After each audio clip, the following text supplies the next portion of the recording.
Today I am at Camera Obscura in Edinburgh, and so yeah, we're just gonna see what cool things there are here.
What the Camera Obscura is and how it works, and then we're going to use it to go on a tour of the city and see what we can see. All sound good?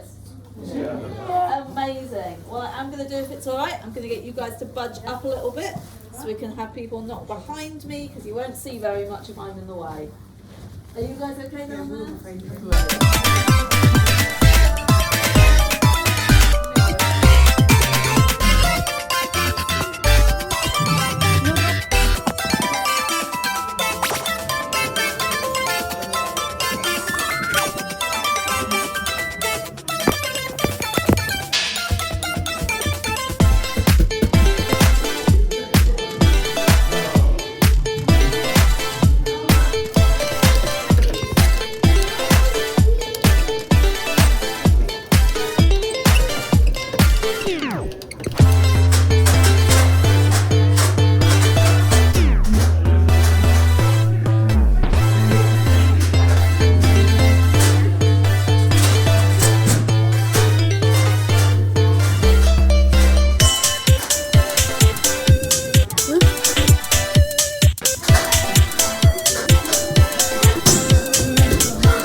after being out in the sun for hours.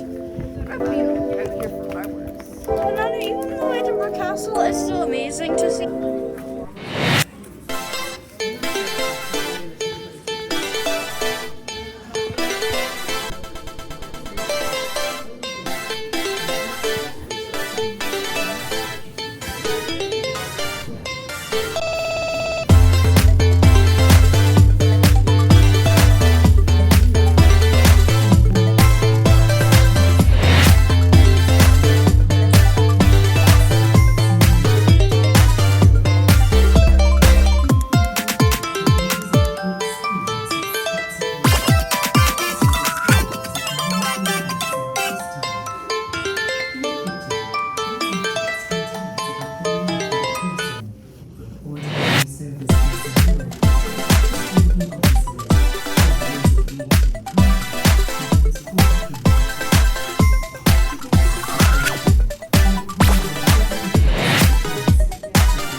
The George Cross is Britain's highest award for acts of extreme courage while not under enemy fire. This medal was posthumously awarded to Tony Besson, a Scottish Royal Navy officer. In 1942, he and two colleagues entered a sinking German submarine to retrieve documents which would help break the Enigma code. This action would cost him his life. As historian Ralph Erskine wrote, "Few examples of courage by three individuals can ever have had so far-reaching consequences."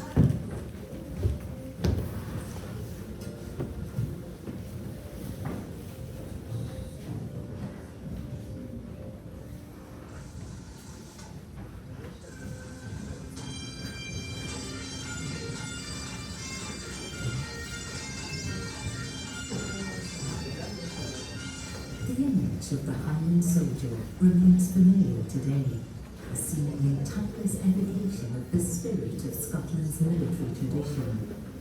Objects deeply connected to Scotland, such as Highland dress and bagpipes, have long been important symbols of regimental identity. These bagpipes, however, didn't belong to a soldier. Commissioned and presented by the Clan Mackay Society to HMS Mackay, they link the Royal Navy to the heritage and martial tradition of Scottish clanship. The Royal Air Force has embraced similar objects to express Scottish identity. These medals, one produced by an enemy and one by an ally, show how other peoples and nations viewed Scotland's military tradition. Death is depicted as a coat of piper on this medal, made in Germany during the First World War. By contrast, this medal, produced in France in 1915, presents the Scottish soldier in a more positive light as a welcome comrade. Other objects in the museum's collections explore the role of Scots in Britain's colonial expansion. This gold, made by the people of the Ashanti Kingdom in what is now Ghana, was taken by the Scottish soldier Andrew Warhawk during the Third Anglo-Ashanti War in the 1870s. It was later embellished with silver mounts and inscriptions and serves as a trophy of war. It represents both colonial aggression and the desire of those serving overseas to collect things associated with the peoples and places they encountered. I have set the representation of the action. Be so kind as to put it in a glass and frame until I come over there. I wish to have it kept there, remembrance. Scottish sailor George Webster, writing to his parents following the action off Santo Domingo in 1806, both his letter and accompanying illustration were collected. This museum collects and displays objects that document the Scottish experience in Britain's armed services in war and at peace, across time and across place. This decorative box was made from the wood of HMS Venerable, the flagship of the Scottish Admiral Adam Duncan during his victory against the Dutch Navy at the Battle of Camperdown in 1797. Its creation preserves the memory of the man, the battle, and the ship in material form. Other, more humble objects are important because of the events they were part of. This small metal cigarette case was retrieved from a burning German bomber shot down over southern Scotland in 1940. Charged by fire, it is a potent reminder of the destruction and violence of war. These basket-hilted swords look similar but were made almost 200 years apart. They belong to a 500-year-old tradition of Scottish soldiers wear around using distinctively Scottish forms of weapons. The development of weaponry not only reflects how war is fought, but also fashion and the expression of identity. By the late 19th century, when this sword was made, technology and methods of warfare were rapidly changing.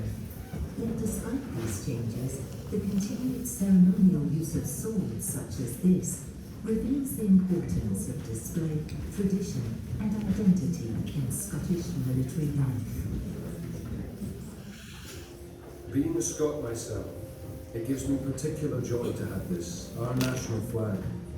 And I hope that very soon, when I return to Scotland, I will take this flag with me and present it on your behalf to the regiment to whom it belongs. Major Marriott recognized the importance of this standard, known as the Lion Rampant, an enduring symbol of Scotland. It was taken to war not by Scots, but by New Zealand soldiers of Scottish descent, and flown on Crete during the unsuccessful Allied defense of the island in 1941. Rescued by members of the Cretan resistance and kept safe, it finally made its way to this museum at the end of the war.